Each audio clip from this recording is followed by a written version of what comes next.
1983, a film called Wild Style was released.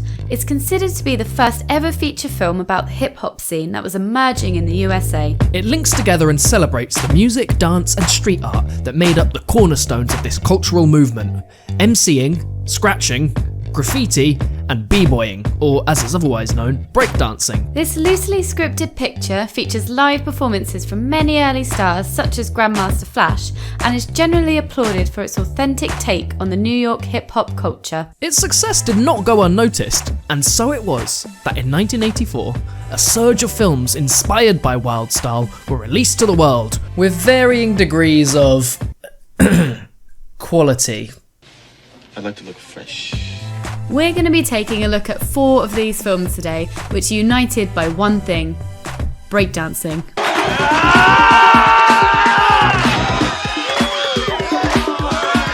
This is TwoTakes takes on breakdance films of 1984.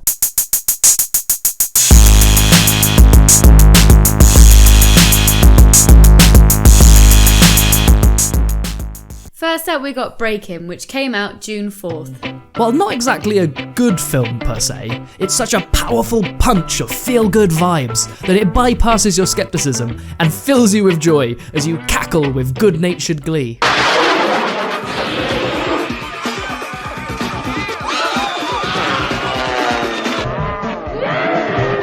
The characters are mostly likeable. Okay, so the acting isn't all that great, but there is something charming about their earnest performance and goofy antics. And who might you be? Orlando. Choreographer? Dancer. Anyway, what they lack in the acting department, they make up for with raw danceability.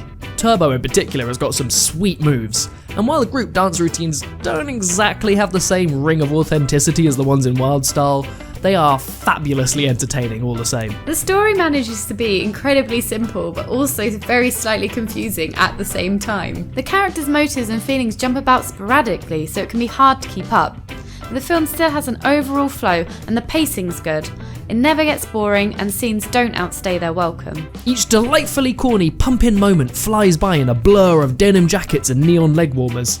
Most importantly, everyone seems to be having a great time, and so did we. Released just 4 days later, on June 8th, came a rather different film, Beat Street. Pitched more as a bigger budget retread of Wild Style, but with more focus given to the breakdance scene, Beat Street is actually a pretty decent film. The acting is kind of bad, but not distractingly so, and the film is quite well put together, with a story which is well paced and surprisingly grounded. The film showcases a number of brilliant musical acts, which offers us a glimpse into the hip-hop world and presumably would have resonated with the people who saw it at the time.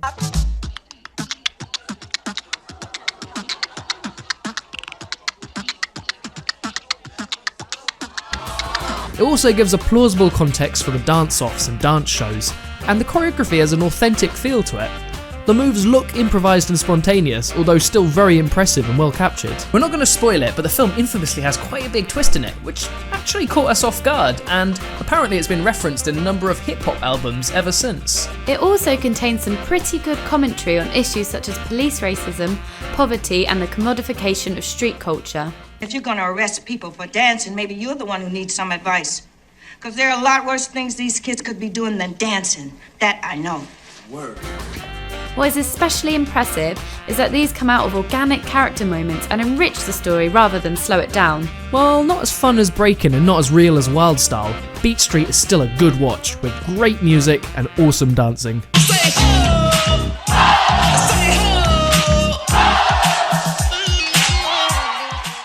But for every cinematic treasure you uncover, there are a few fossilised dinosaur turds forgotten to the sands of time.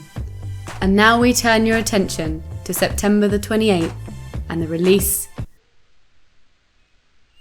of Body Rock. I almost forgot the name. It's often fun if your protagonist is an arsehole. Even though they're horrible, you find you're compelled by them and you become completely engulfed in their story. This is not the case for Body Rock. Yo, this cut? Very big in Europe this season. This is Chili.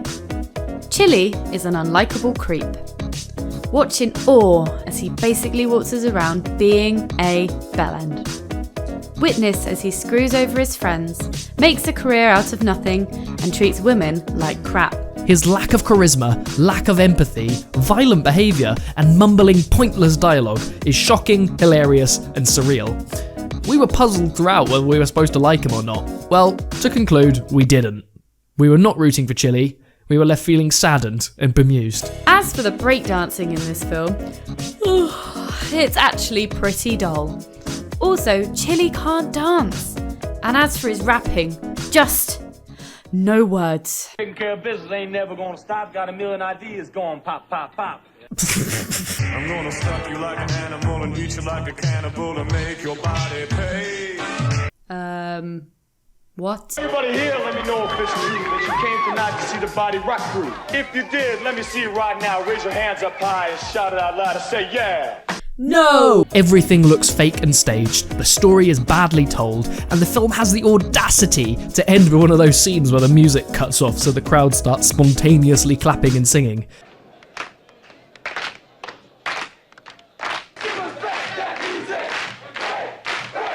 Somehow, out-of-time clapping has foiled my plans.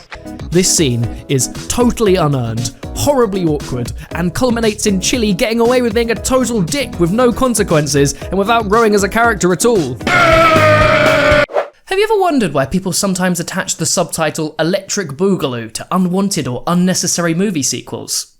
Well, the answer lies with our next film, Breakin 2, Electric Boogaloo, which came out on December 21st, just 6 months after the first Breakin. Fabulous name aside, it's strange that this came out the same year as Breakin, as it has a significantly different tone and is much more like a musical. The small nod to gritty urban realism is thrown out the window in favour of a Broadway show style. The budget seems bigger, the set piece is more spectacular, and the storyline becomes even more corny. You've been off the street too long, Blood. Gotten lazy. You lost your edge. You're the loser, punk. While still very enjoyable, it's not quite as enjoyable as the first one, and it feels like something's been lost along the way. While Breakin's story simply revolves around their efforts to enter a dance contest, Breakin 2 gets political. This time they need to save a community centre from corporate evil using the power of dance. Well, look here, hotshot. You can forget your plans, man, because we're gonna stop you. I doubt if an arrogant bunch of street kids have the power to. Despite featuring some huge set pieces and dance numbers, many of the better scenes are smaller in scale. One especially memorable scene involves Turbo dancing on the walls and ceiling. It doesn't really have any bearing on the plot, but it's amazingly well executed and feels like something out of a Michael Jackson video. However, the acting remains as dodgy as ever, and moments such as this obvious stunt double swap-in stand out as unintentionally hilarious. Breakin 2, Electric Boogaloo, never get tired of saying that, doesn't have as much heart as the original, but it's still bags of fun, and we liked it. So that was the breakdancing films of 1984. We laughed, we cried, and we boogied our way through a very specific category of film, which has a surprising amount of variety. I think we can both say it was actually a journey worth making. We had a great time, we learned quite a lot, and thanks to Breakin, we finally gave our wardrobe the revamp that it had always been calling out for. Hey guys, hey guys, hey guys, hey guys, hey guys, hey